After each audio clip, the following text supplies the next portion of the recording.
Cool, salut à tous. Merci d'être venus jusqu'ici. Donc, comme l'a dit Yvan, aujourd'hui je vais vous parler de Compose Multiplateforme. Le nom du talk complet, State of Compose Multiplateforme, au troisième trimestre 2024. Évidemment, tout ce que je vous raconte aujourd'hui sera probablement obsolète dès demain. Donc, je vais vous parler de tout ce qu'on peut faire avec Compose Multiplateforme, mais surtout de tout ce qu'on ne peut pas faire avec Compose Multiplateforme et quelles sont les limites actuelles. Le mot important est limite actuelle, évidemment. Compose Multiplateforme, c'est cette promesse, c'est cette silver bullet, c'est l'idée que je vais pouvoir faire une UI et qu'elle va tourner à la fois sur Android, à la fois sur iOS, le web, sur desktop. Voilà, je fais une UI et elle marche partout. Et c'est génial. Voilà, fin de la conf. Je vous ai dit ce que tous les développeurs React Native, Flutter, etc. vous disent. Write once, run everywhere, trop bien. Alors évidemment, la réalité est un peu plus nuancée et pour comprendre cette réalité, on va s'intéresser à une architecture d'application. Une application, quand vous faites une application mobile, ça ressemble toujours à ça. Alors évidemment, on peut s'écharper sur est-ce qu'il vaut mieux utiliser MVVM, MVP, etc. Mais au final, si on regarde de loin, on a toujours ces quatre couches. L'input-output, en gros, les requêtes en base de données, les requêtes web, par-dessus notre logique métier qui permet de dire à l'application qu'est-ce qu'elle fait, par-dessus le comportement qui permet de dire comment est-ce qu'elle le fait et comment est-ce qu'elle affiche les données, et enfin la user interface. Et évidemment, le problème, c'est qu'on n'a pas une stack, on en a autant qu'on a de plateformes. Et donc, arrive Kotlin Multiplatform, et la grande nouveauté de Kotlin Multiplatform et le grand génie de Kotlin Multiplatform, ça a été de dire on ne va pas faire l'application en multiplateforme, on va faire une couche, on va faire la couche métier. La couche qui est la plus facile, entre guillemets, à commoniser, parce que normalement, les applications, si je fais deux fois la même application, même si elle tourne sur un environnement Android et un environnement iOS, elle va faire la même chose. Elle va peut-être pas le faire de la même manière, mais elle va faire la même chose, donc toutes mes fonctions métiers vont être commonisées. Ok. Du coup, là, j'ai un petit problème. J'ai une logique métier commune, mais je suis obligé de passer par des API plateformes spécifiques pour parler au monde, c'est-à-dire pour parler à une base de données ou parler à des requêtes HTTP. Donc, évidemment, avec Kotlin Multiplatform, JetBrains fournit des librairies qui permettent de commoniser l'input et l'output. L'étape suivante, c'est bien sûr de se dire, OK, ça va peut-être pas afficher la même chose, mais je veux que ça fasse les mêmes choses de la même manière. Donc, je vais commoniser la couche behavior, comportement. Et ça, c'est l'histoire de Kotlin Multiplatform jusqu'à il y a à peu près un an et demi. Jusque-là, ça, c'était vraiment l'histoire de Kotlin Multiplatform. Et JetBrains vous disait, ça, c'est le meilleur moyen de faire une application commune. C'est le meilleur moyen de faire une application qui fonctionne à la fois sur Android, iOS et peut-être le web, etc., tout en gardant les spécificités de chaque plateforme. Seulement, soyons honnêtes, il y a un marché sur la communisation de l'interface utilisateur. Et c'est de ça dont on va parler aujourd'hui. Donc, la première chose que je veux que vous reteniez de ce talk, c'est cette idée que Kotlin Multiplatform vous permet de déplacer le curseur de communisation et que ce curseur peut être déplacé y compris pendant la vie du projet. Vous pouvez commencer en communisant tout, et puis au fur et à mesure de la vie du projet, vous vous rendez compte que vous avez besoin de communiser un peu moins, et vous pouvez augmenter aussi, partir sur deux projets différents et les refactorer au fur et à mesure de la communisation. Contrairement à des systèmes qui vous disent vous écrivez tout chez moi et je vous fournis l'application, Kotlin Multiplatform vous dit vous écrivez ce que vous voulez chez moi et je fournis une librairie que vous allez intégrer dans votre application. Ok, je parle, mais on est tous des devs, donc on veut voir du code. Et déjà, la première question qu'on peut se poser, c'est je veux créer un projet Kotlin Multiplatform avec Compose. Vu qu'aujourd'hui on parle de Compose, comment je fais? Okay.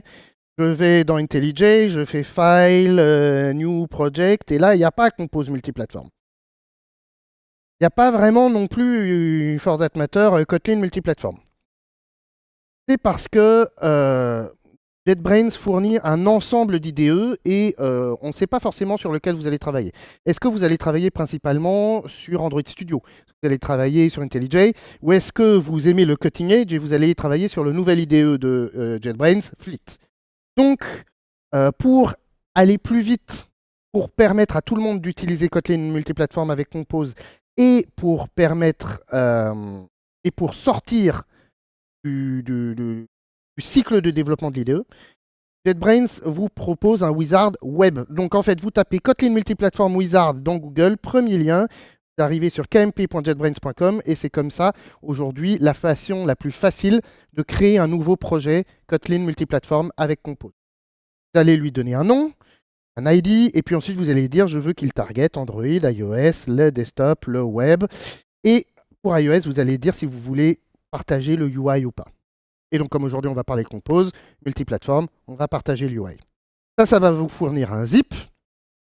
Et le zip, hop, je vais ouvrir. Pardon. Project, c'est celui-là. Voilà, ça c'est le zip que j'ai pas touché. Alors je vais évidemment zoomer, que vous puissiez prendre. Vous voyez, 15, c'est très bien.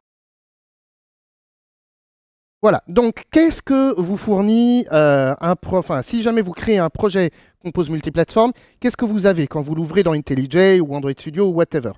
Okay, vous avez un projet qui contient à l'intérieur un Compose App, qui est le plus important. Ce Compose App, si on regarde le Gradle, c'est un projet Kotlin multiplateforme, mais aussi Android Application, mais aussi Compose. D'accord?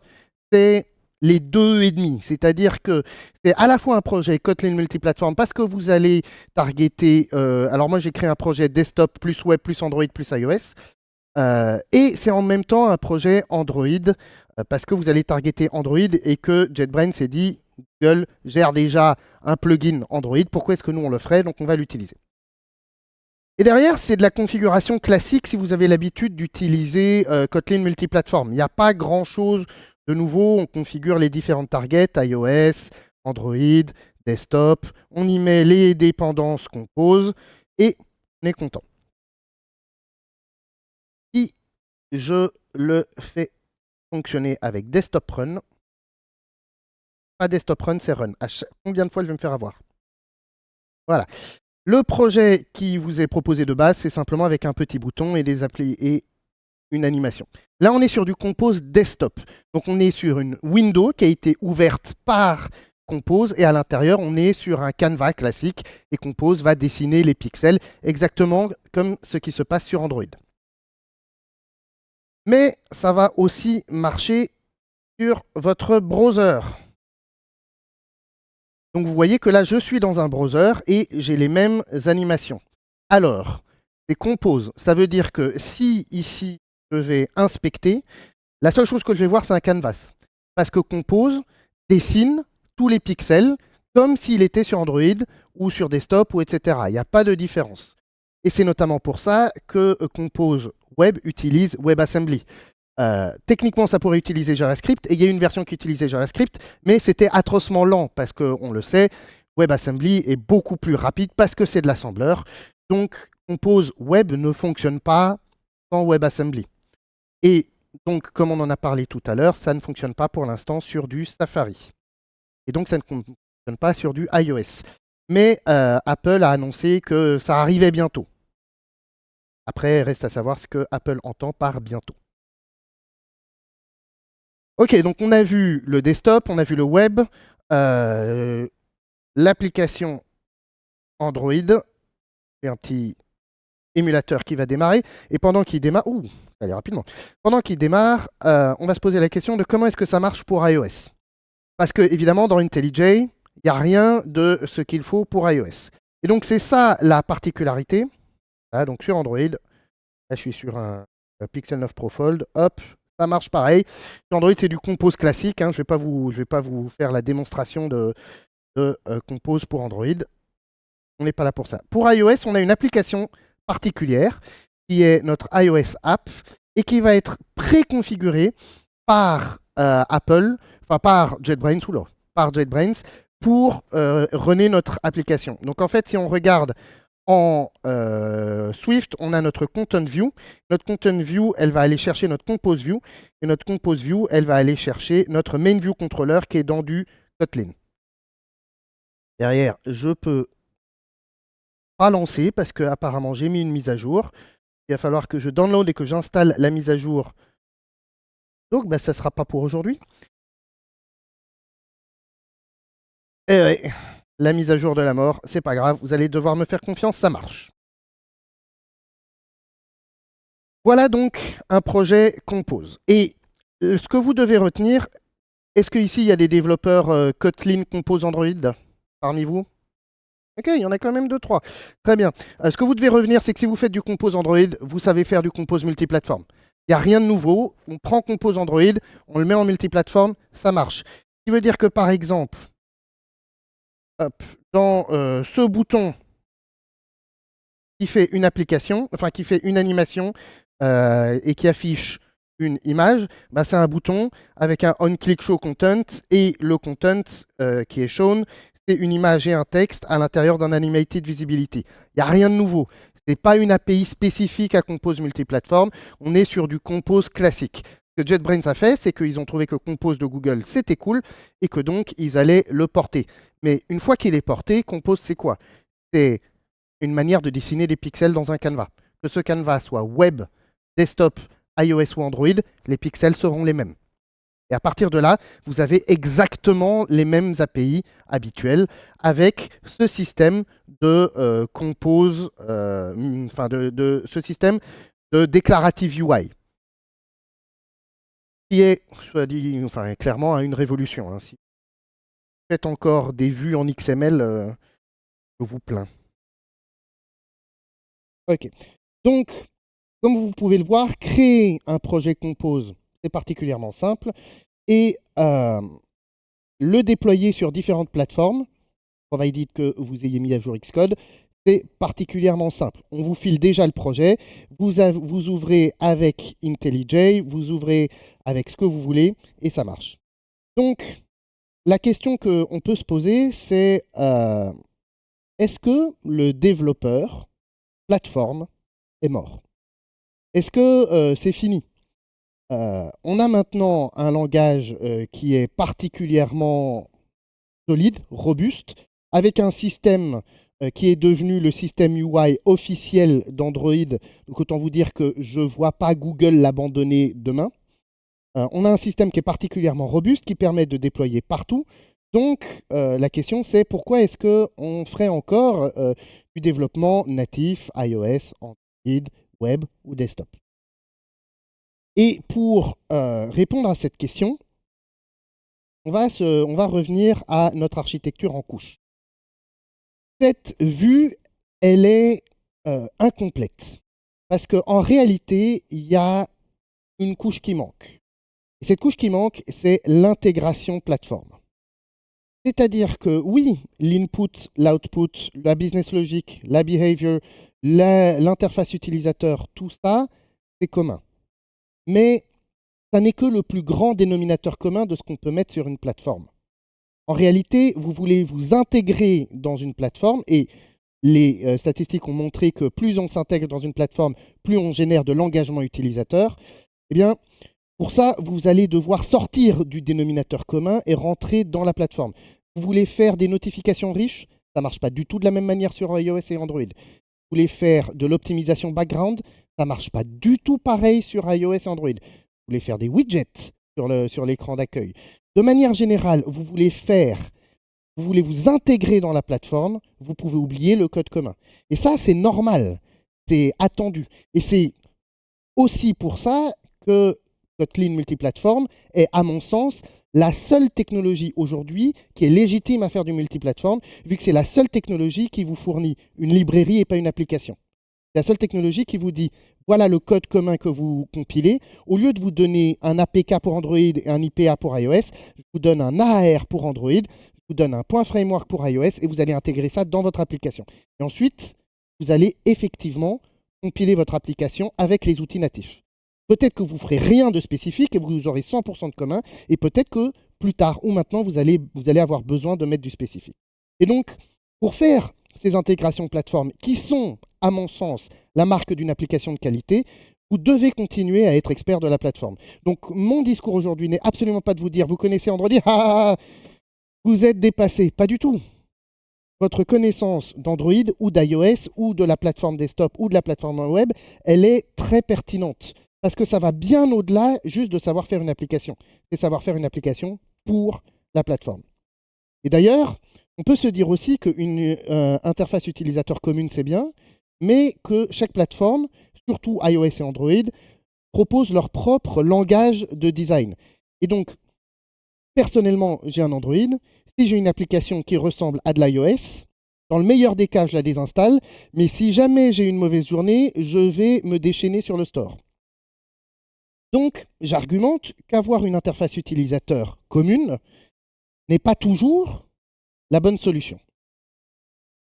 Donc, on en vient à une partie un peu interactive de ce talk et je vais vous demander quelles sont les bonnes raisons d'utiliser Compose multiplateforme selon vous. Dans quel cas est-ce que utiliser Compose multiplateforme c'est une bonne idée alors que je viens de vous dire qu'une interface utilisateur spécifique à chaque plateforme, c'est quand même cool. Est-ce que vous avez des idées?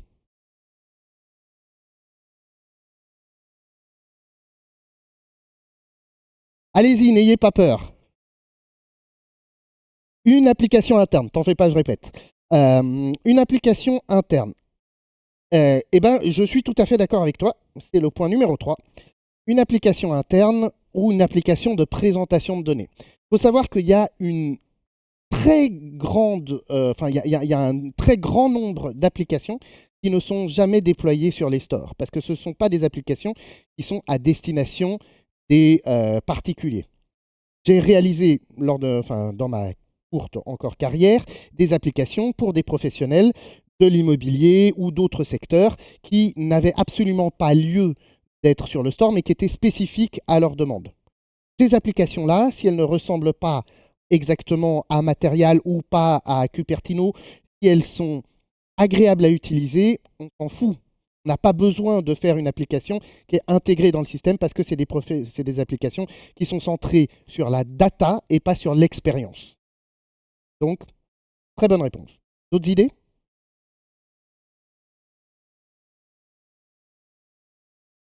Allez-y, allez-y, lancez-vous. Pardon? La brand est importante. Je suis aussi d'accord dans certains cas, c'est-à-dire qu'effectivement, avec Compose, il est possible, comme avec tous les systèmes de design d'ailleurs, de créer son propre language design, son propre design system.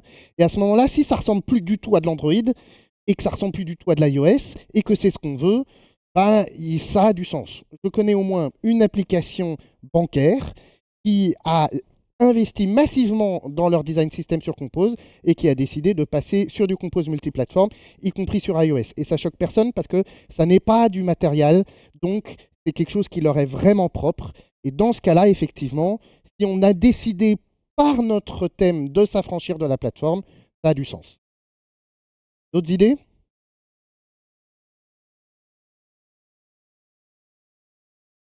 Ben, c'est ça, voilà. Ok, alors je vous propose encore deux idées. La première, c'est à mon sens l'une des plus importantes, c'est si jamais vous voulez faire un proof of concept. Vous avez une idée, vous avez une idée d'application, vous avez besoin d'itérer rapidement. Vous voulez la mettre dans le plus de poches possible. C'est une application Compose. Et, comme je l'ai dit, le génie de Compose multiplateforme, c'est de permettre de déplacer le curseur de communication au cours de la vie du projet.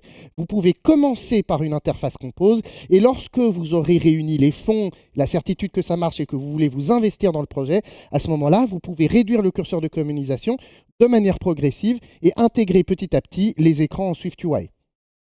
Donc, vous faites une application Compose UI, vous la mettez dans les mains de tout le monde, vous dites work in progress, vous vérifiez ce qui marche pas, vous itérez rapidement, et lorsque vous décidez de scale up, vous pouvez, ce qui est impossible avec d'autres technologies. Et puis, bien sûr, si vous voulez faire des apps desktop. Alors là, on n'est absolument plus sur iOS et Android, sur des apps desktop, et que vous voulez faire du Kotlin, vous avez le choix entre Swing, JavaFX ou Compose. Il y a des gens qui ont déjà fait du Swing ou du JavaFX? Bah écoutez, vous allez faire du Compose maintenant, hein, je pense, parce que honnêtement, il y a des gens qui ont apprécié l'expérience de Swing ou de JavaFX. Case in point. Voilà. Donc, clairement, Compose est extrêmement agréable à utiliser. Et là, vous faites une application desktop, vous n'avez pas besoin de vous intégrer dans la plateforme, etc. C'est une très bonne solution d'utiliser Compose pour du desktop. Je vous encourage à le faire. C'est très cool. Et enfin, la dernière raison, c'est pour faire des présentations. Parce que oui, ceci est une application Compose Desktop slash multiplateforme. En réalité, ça n'est absolument pas un système de slide dont vous avez l'habitude. Vous voyez, je suis sur une application qui ressemble à rien, avec sa propre UI, etc. Et il y a même des petits trucs qui me permettent de passer de slide en slide. Et j'ai même mes propres speaker notes avec le plus important, mon timer. Donc vous voyez qu'on peut faire des choses sympas avec Compose Multiplateforme, y compris créer vos propres présentations. Et donc si jamais ça vous intéresse et que vous voulez proposer des présentations mais écrites en Compose, animées en Compose, n'hésitez pas à faire un tour sur Compose Your Press, alias Cup, que j'ai créé et que j'utilise ici pour faire la présentation. Il y a une chose qui n'est pas dans cette présentation et que donc vous n'allez pas pouvoir voir, mais Compose Your Press est aussi spécialisé pour afficher et animer du code source. Donc si jamais vous faites des présentations avec du code source, vous pouvez aller voir sur les démonstrations et la documentation, il y a tout ce qu'il faut. Voilà, merci de ne pas avoir spoilé. Ok. Faire une UI, c'est chouette, mais on a quand même besoin de pouvoir contrôler en multiplateforme également son behavior, c'est-à-dire sa navigation, dans quel sens on voit les écrans, et les view models, c'est-à-dire la manière dont on parle au business. Okay, et jusqu'à il y a peu, c'était de l'huile de coude, quoi. C'était prenez votre clé à molette 12 et puis faites ce que vous pouvez. Mais, bonne nouvelle, avec Compose 1.6, et maintenant on est même à la 1.7 depuis 2 jours, avec Compose 1.6, donc, sont arrivés la navigation et le view model. Les slides en Compose, hein, par exemple la slide cup, on voyait, ah, vous voyez, c'est une slide, j'affiche une image, et ensuite je vais afficher Compose Your Press et je vais animer la visibilité pour que ça referme et que ça s'affiche cup, etc. Tout ça, c'est du Compose pur. Donc en fait, moi j'ai horreur des outils WYSIWYG. Chaque fois que je fais une présentation, j'imagine des slides, et puis après je perds un temps fou sur Google Press pour essayer de faire ce que je veux alors que je peux le coder. Ok, disais-je, donc je vais ouvrir un autre projet qui est un projet...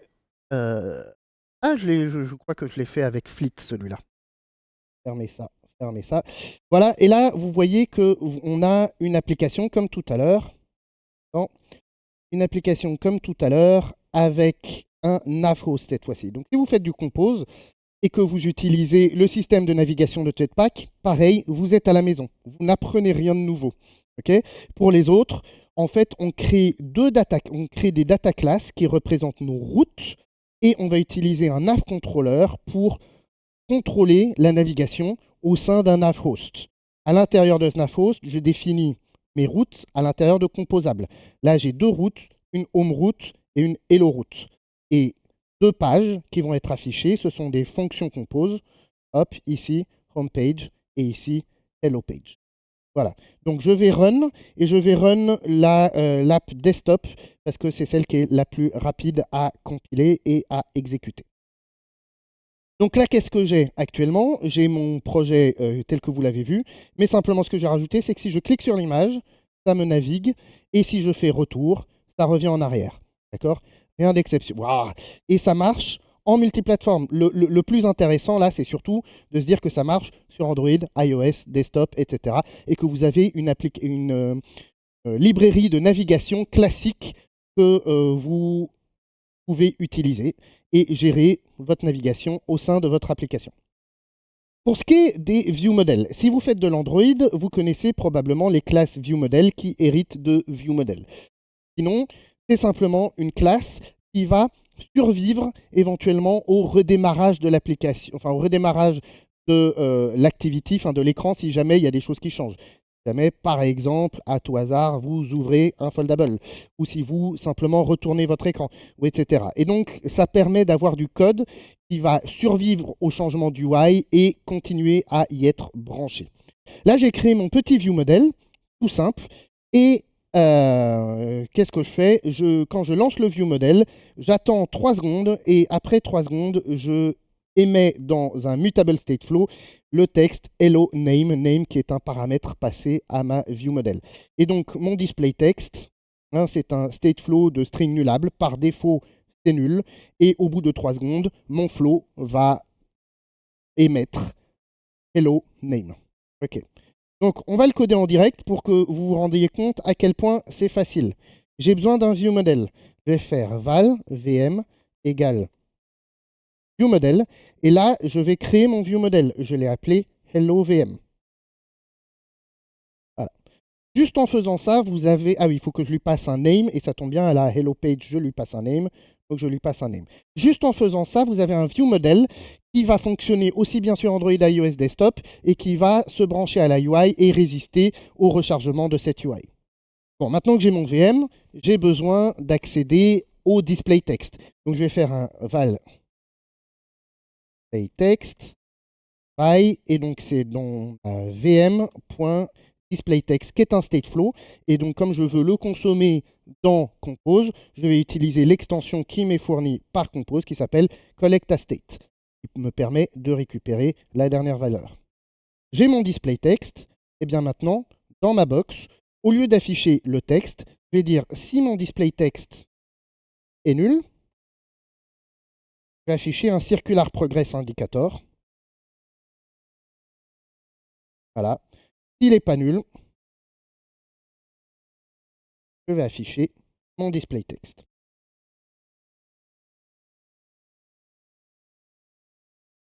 Et comme on est en compose et que le display text est un state, je suis obligé de asserter qu'il n'est pas nul. On rerun. Donc là, ce qu'on a vu, quelques lignes de code, c'est la facilité avec laquelle la UI peut discuter avec le business, grâce au ViewModel et bien sûr aux coroutines, au flow, etc. Donc, hop, 3 secondes, et au bout de 3 secondes, ça marche.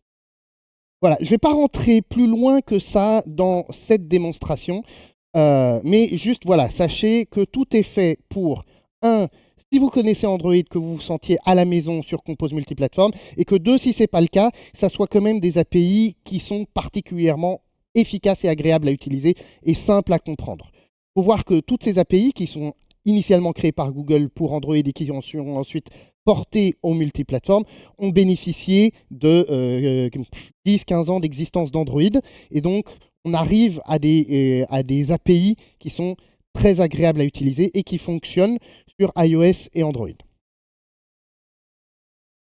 Ok. Alors maintenant, on va parler un peu des limites. Parce que là, je suis en train de vous mettre des paillettes dans les yeux, mais je ne voudrais pas que vous ressortiez de là en vous disant « c'est bon pour tout ». Évidemment, il y a des limites. Il y a des choses qui ne sont pas encore tout à fait prêtes. La première, la première limite, hein, ça va être la preview. Actuellement, IntelliJ supporte les previews, mais uniquement où je suis. Je ne suis pas du tout sur le projet que je veux. Ah, je l'ai refermé. Donc IntelliJ supporte les previews, mais uniquement pour desktop. Ce qui veut dire que vous allez dans IntelliJ, vous allez dans App, là vous avez votre Add Preview sur App. Mais ça ne marche pas, il n'y a aucun moyen dans IntelliJ pour afficher la preview. C'est parce que Add Preview est sur Common et dans le code commun. Or, ce que vous devez faire, c'est créer votre preview dans le code desktop. Parce que IntelliJ ne supporte les previews que pour le desktop. C'est moyen pratique. Vous avez du code commun et vous êtes obligé de le preview dans desktop. Si vous allez sur Android, sur Android Studio, je ne vais pas vous faire la démonstration, mais si vous allez sur Android Studio, les previews desktop ne sont pas supportés, mais les previews Android sont supportés. D'accord? Et du coup, si je vais sur Android Main ici, ok, et que je vais voir la preview, ah si, les Android Preview sont supportés sur IntelliJ, c'est tout nouveau ça, j'avais oublié. Sur Android Studio, les desktop previews ne seront pas supportés, mais les Android previews seront supportés. Et petit fun, ok, ce add preview, on est dans Android X Compose UI Tooling Preview, alors que pour desktop, on est sur Android X Compose Desktop UI Tooling Preview. Il y a un petit desktop au milieu, donc c'est pas la même annotation preview. Ok, et donc si on revient sur notre app multiplateforme cette fois-ci, dans Common Main, donc le code commun, il y a bien une application preview, mais regardez, celle-là, elle est dans Org JetBrains Compose UI Tooling Preview, donc c'est encore une troisième annotation preview. Alors pourquoi elle existe? Parce que les previews multiplateformes sont supportées, mais exclusivement sur Fleet. Ici, là, vous voyez que je suis dans le code commun et j'ai une preview. Et le Fleet va me dire, est-ce que tu veux la preview Android ou est-ce que tu veux la preview desktop? Donc là, je peux afficher la preview Android ou la preview desktop. Fleet est un IDE qui est très bien, mais qui est encore en bêta. Enfin, même pas, qui est en développeur preview, c'est avant même bêta. Donc, il y a d'autres ralentissements, problèmes, difficultés. Voilà. Et actuellement, on n'a pas d'IDE qui supporte Kotlin, enfin Compose multiplateforme, les previews, et qui soit annoncé stable. Pour l'instant, il n'y a que Fleet qui le supporte. C'est un peu bizarre, mais c'est comme ça, c'est en cours, ça arrive. Cet exemple-là, il démontre un peu l'état de Compose multiplateforme. C'est une technologie qui apporte plein de promesses, qui fonctionne aujourd'hui très bien. Vous avez des applications en prod qui sont sur l'iOS App Store. C'est juste que le tooling et l'expérience de développement est encore un peu rough edge, quoi. Elle n'a pas été polie, il y a encore des choses à faire. Donc c'est sûr que on n'est pas sur un niveau de facilité dans les outils de développement de Flutter, par exemple. Mais on y arrive. Voilà. Donc,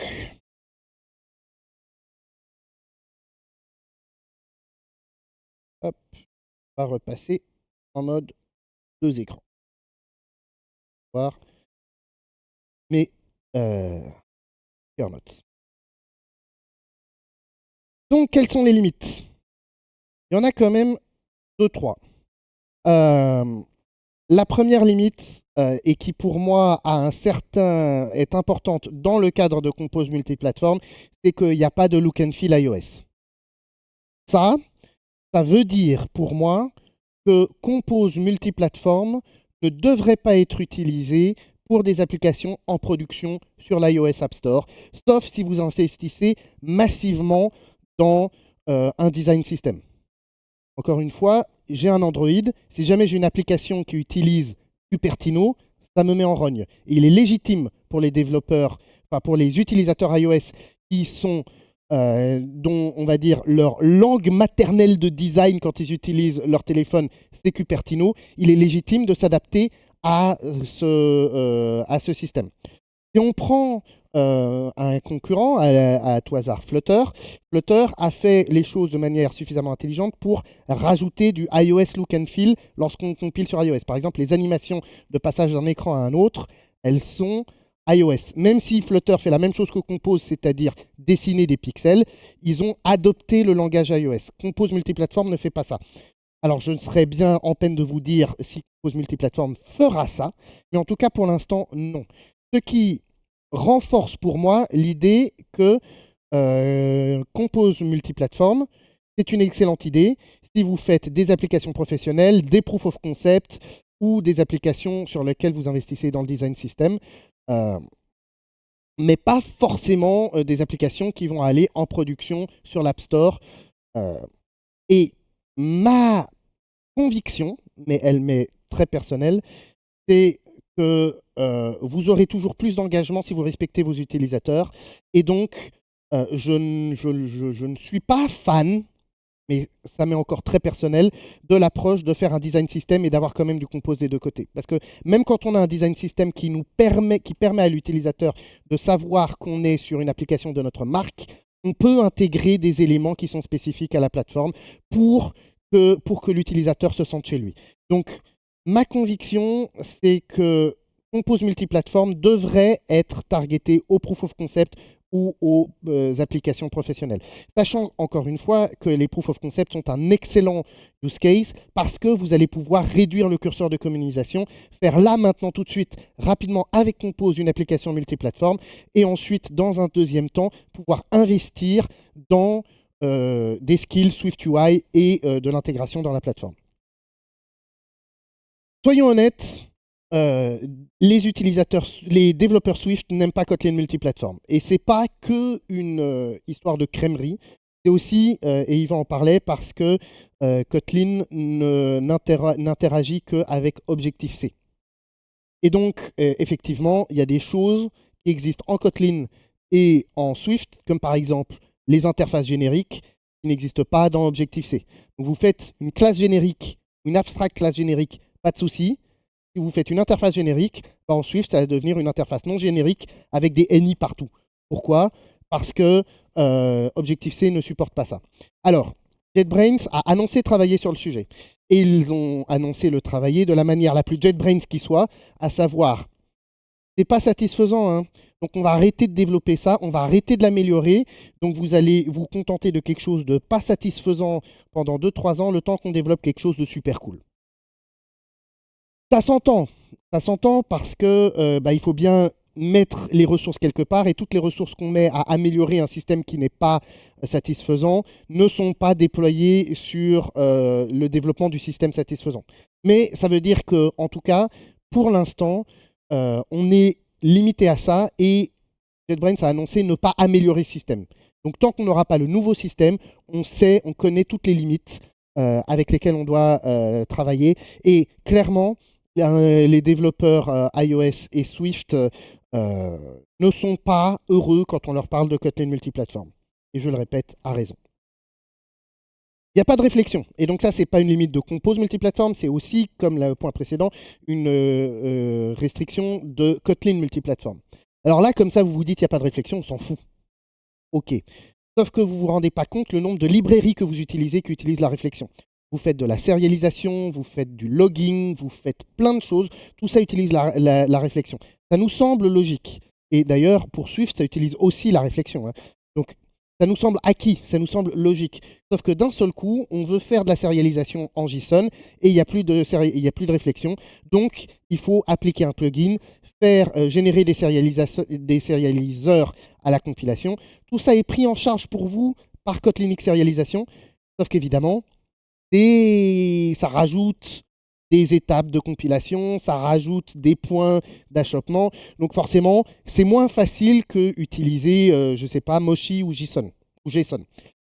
Donc oui, partout où vous avez l'habitude d'utiliser la réflexion, et peut-être que ce n'est pas vous qui l'utilisez, mais des librairies que vous utilisez, il faut faire autrement. Et des fois, ça demande de l'investissement dans la recherche d'une solution. Bon, évidemment, pour ce qui est de sérialisation, c'est la première chose qui a été gérée par JetBrains, c'est Kotlin X Serialisation fonctionne super bien. Mais des fois, il y a des petits, des petits bumps comme ça. Un écosystème limité, bien sûr, hein, parce que le gros avantage de Kotlin, c'est qu'on peut consommer n'importe quelle librairie jar, qu'elle soit écrite en Kotlin, en Java ou dans n'importe quel autre langage, je ne sais pas, en Clojure ou en Groovy. Enfin, faites pas ça. Mais les librairies qu'on peut consommer en Kotlin multiplateforme doivent être écrites pour Kotlin multiplateforme. Évidemment, l'écosystème s'agrandit, mais soyons honnêtes, il n'y a qu'une seule librairie de sérialisation. Vous voulez faire du HTTP, il n'y a qu'une seule librairie de HTTP, c'est Ktor, en multiplateforme. Alors après, vous pouvez vous amuser à réinventer la roue. Et si vous le faites bien, by all means, proposez-le en open source, en librairie. Participez à l'écosystème. Mais tout de même, vous êtes limité par cet écosystème. Mais ça, moi, j'argumente que c'est un peu la même chose avec Flutter, React Native et tous les autres systèmes qui se veulent multiplateformes. On l'a vu, il y a des inconsistances en termes de support d'IDE. Là, j'avoue que je ne me les explique pas. Euh, J'avoue que je ne comprends pas très bien la stratégie de JetBrains, mais les voies de JetBrains sont impénétrables. Je pense qu'ils essayent de pousser Fleet, et donc Fleet étant le seul IDE multiplateforme, euh, ils essayent vraiment de pousser Fleet. Quelque chose que je ne vous ai pas montré parce que ça n'implique pas Compose en particulier, mais c'est que Fleet est le seul IDE de JetBrains qui est capable de parler Swift, et qui est capable de comprendre du Swift. Et là où Fleet a été particulièrement intelligent, c'est qu'il est capable de comprendre du code Kotlin, du code Swift et de l'intégration qu'il y a entre les deux, de la communication entre les deux. Donc, c'est quelque chose qu'on peut très facilement démontrer sur Fleet. Je ne vais pas le faire aujourd'hui parce que c'est un peu laissé par le temps, mais vous utilisez en Swift une fonction qui est écrite en Kotlin. Vous renommez cette fonction en Kotlin, elle va être renommée en Swift parce que l'IDE Fleet est fait pour être polyglotte. Et donc, il comprend que cette fonction Swift est liée à cette fonction Kotlin, et que donc, si vous refactorez et que vous renommez du Kotlin, ça va être transposé en Swift. Et il est capable de comprendre. Et si vous faites commande-clic sur la fonction Swift, il va vous amener à la fonction Compose. Et si vous faites clic droit Show Usage dans la fonction Kotlin Compose, il va vous le montrer sur Swift. Donc il y a cette intégration-là qui est sur Fleet, qui est extrêmement cool, et je pense que JetBrains pousse cette intégration.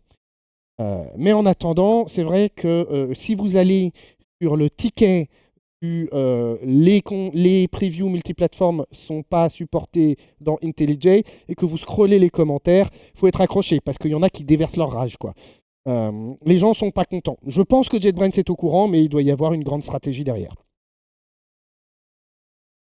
Compose multiplateforme est stable, ce qui est cool. Donc aujourd'hui, on vous pose la question, est-ce qu'on peut utiliser Compose pour iOS? Est-ce que c'est stable? Est-ce qu'on a une certaine assurance de qualité? La réponse est oui. Il faut savoir que chez JetBrains, stable, ça veut dire stable. JetBrains, ils sont hyper... enfin, je ne trouve plus le terme. Exigeants, merci. Ils sont hyper exigeants avec leur requirement de stabilité. C'est pour ça qu'il y a des librairies et d'autres choses qui restent en bêta pendant longtemps. En réalité, bêta pour JetBrains, chez moi, ça veut dire production ready. Développeur preview, pas tant que ça, mais bêta, vous pouvez y aller. Donc si on vous dit que Compose multiplateforme est stable, ça implique non seulement une stabilité en termes de bugs et de runtime, mais ça implique aussi et surtout pour JetBrains une stabilité en termes de support et en termes d'engagement pour l'avenir. Donc, est-ce que Compose multiplateforme est stable, enfin, au regard de JetBrains? La réponse est oui, vous pouvez y aller, vous pouvez l'utiliser. Cela dit, certaines parties de Compose, elles, ne sont pas stables. Typiquement, je vous ai montré la navigation et les view models. Cette partie-là, c'est des librairies en plus, et ces parties-là sont, je ne sais plus à quel état de stabilité, peut-être développeur preview, peut-être bêta, enfin ça avance, mais ces parties-là ne le sont pas. Or, il y a des incompatibilités entre les versions. Typiquement, pour la navigation, j'ai utilisé la nouvelle navigation TypeSafe. Si vous n'en faites pas, mangez-en, c'est trop bien. Eh bien, cette navigation, cette feature de navigation-là, si je prends la dernière version de la librairie Compose Navigation, elle n'est pas compatible avec 1.6 stable. Je suis obligé d'aller sur 1.6x bêta. Pourquoi? Parce que de toute façon, elle est en alpha, la Compose Navigation. Donc si vous l'utilisez, vous acceptez de rentrer dans de l'alpha et donc on n'est plus dans cette stabilité. Et évidemment, lorsque vous intégrez Compose Navigation dans un projet Compose stable, vous allez avoir des erreurs de l'espace. C'est pas écrit « ceci n'est pas compatible avec cela ». C'est des erreurs de l'espace du compilateur qui comprend plus ce qui lui arrive. Et donc vous allez googler ça et dans un commentaire de Stack Overflow, on va vous répondre « Ah oui, j'ai eu le même problème, en fait, il faut passer à ». Donc oui, tout Compose n'est pas stable. Si vous vous cantonnez à la partie stable de Compose, vous n'aurez aucun problème.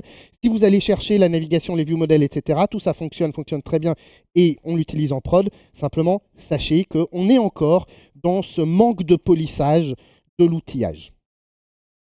Et puis enfin, si vous utilisez Kotlin Wasm pour faire du Compose web, bien évidemment, c'est en alpha.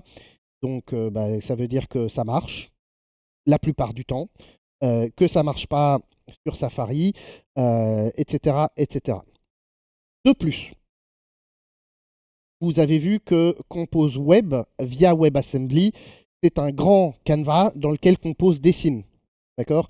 Autant vous dire que en termes de SEO, c'est 0. En termes d'accessibilité, c'est 0. Donc, l'usage de Kotlin Wasm, c'est vous faites une application, vous voulez qu'elle ait un terminal web. Mais l'idée de faire des sites web avec Kotlin Wasm, vous pouvez oublier. Cela dit, j'ai un client qui est suffisamment confiant ou taré pour me demander de faire une application Kotlin Wasm pour leurs clients professionnels parce qu'ils ne veulent pas avoir à gérer l'application. Ils veulent simplement leur dire sur votre tablette, vous ouvrez tel browser et vous avez l'application. Très content d'avoir ce client. Ouais. Tout à fait. Alors si on parle très rapidement de Compose HTML, je conseille de ne pas l'utiliser. Compose HTML, c'est l'idée d'utiliser les fonctions Compose, mais au lieu de dessiner des pixels, ça va utiliser du HTML. Ce qui veut dire que derrière, ce n'est pas du tout les composants dont vous avez l'habitude, vous n'avez pas les modifiers, vous n'avez pas les box, etc. Vous allez utiliser des divs, des buttons, vous allez mettre des choses comme ça. Et en réalité, JetBrains l'a développé pour le fun, mais il n'est quasiment plus maintenu. Enfin, il est maintenu, mais il n'est pas amélioré. Il n'est quasiment plus maintenu ni amélioré. Et deux, JetBrains eux-mêmes ne l'utilisent pas. Ils utilisent Kotlin React. Kotlin React, qui fonctionne très bien et que si jamais vous avez besoin de faire un site web, voilà, ne faites pas du JS, faites pas ça. Donc vous pouvez utiliser Kotlin React, qui est utilisé par JetBrains pour leurs propres outils. Typiquement, JetBrains Space est codé entièrement en Kotlin React. Que je sache, il n'y a pas de projet JetBrains qui utilise Compose HTML et j'ai utilisé Compose HTML et clairement il y a des tickets qui sont ouverts depuis Mathusalem et le système il n'est pas amélioré et il est difficilement maintenu. Donc pour moi c'était plus une développeur preview qu'autre chose et Compose HTML, je n'ai pas une très bonne expérience avec. Alors que Kotlin React, c'est pas la même histoire. Voilà, la conclusion de tout ça, c'est que je pense clairement que Compose multiplateforme représente l'avenir du développement UI multiplateforme. Je pense, on a vu notamment avec les licenciements dans l'équipe Flutter que ça sent un peu le sapin. Et avec l'implication de Google dans les composants Kotlin multiplateforme et Compose multiplateforme, qu'il y a une certaine direction qui se développe. Cela dit, je pense que Compose multiplateforme est utilisable dans certains cas, pas dans tous, et que les jours des applications, enfin des UI natives, ne sont pas comptés. Ça reste, à mon sens, si vous avez les capacités, si vous avez les ressources nécessaires pour créer des UI natives et spécifiques à chaque plateforme, ça reste, à mon sens, dans le cas des applications personnelles, enfin dans le cas des applications consumer, à mon sens, la meilleure option. Mais c'est quand même drôlement cool pour tous les autres use cases. Je termine rapidement en vous parlant de moi, parce que j'ai fait le déplacement jusqu'à Bordeaux, il faut quand même que je vous parle un peu de ce que je fais. Je représente la société Coding Coders qui est spécialisée en Kotlin multiplateforme. C'est vraiment notre cœur de métier, c'est vraiment ce qu'on fait pour nos clients. On est certifié par JetBrains pour nos formations Kotlin. Donc si jamais vous avez besoin de former votre équipe à Kotlin ou à Kotlin multiplateforme ou à Compose, ce sont des domaines dans lesquels on est certifié par JetBrains. Donc n'hésitez pas à nous contacter. Et j'ajoute que la manière dont on price nos formations, c'est exclusivement le formateur et son déplacement. Donc que vous soyez 5 ou que vous soyez 12, à la formation, ça coûtera le même prix et nos tarifs sont faits pour que, à partir du moment où on est 8 ou plus, ça devienne particulièrement avantageux pour les clients. On ne fait pas que des formations, on fait aussi du consulting et du développement classique. Basiquement, vous avez besoin d'expertise sur Kotlin multiplateforme, soit pour la mise en place d'un projet, soit pour le support d'un projet, soit, par exemple, j'ai un client qui avait un projet Kotlin multiplateforme, mais les deux experts Kotlin multiplateforme sont partis en même temps, pour des raisons totalement différentes. J'ai assuré le support pendant 6 mois, le développement et le support de ce projet pour assurer une continuité. Ce sont des projets qu'on fait. À côté de ça, on fait pas mal d'open source. Vous pouvez aller voir nos projets open source. Évidemment, comme notre grand kiff, c'est Kotlin multiplateforme, on ne fait que des librairies multiplateformes. Comme par exemple ce système de présentation qui permet de faire, comme vous le voyez, des animations très très cool. Et en fait, c'est pas moi, hein, c'est Compose qui fait les animations. Moi, je les ai juste appliquées et je me suis dit, mais tellement cool. Voilà, merci beaucoup. Alors, ces slides, enfin ce système de présentation, comme je l'ai dit, c'est du Compose, ça veut dire que ça marche sur du web. Si vous scannez ce QR code ou que vous vous rendez sur ce lien, vous aurez exactement ces slides dans votre navigateur. Et si vous voulez vous y référer, vous allez pouvoir les retrouver. Voilà. Ça, c'est si vous voulez aller les voir. Évidemment, hein, encore une fois, Safari. Non. Mais sur Android, ça marche très bien. Et sur n'importe quel autre navigateur, ça marche très bien. Merci beaucoup de m'avoir écouté. Si jamais il y a des questions, il y a un micro par là.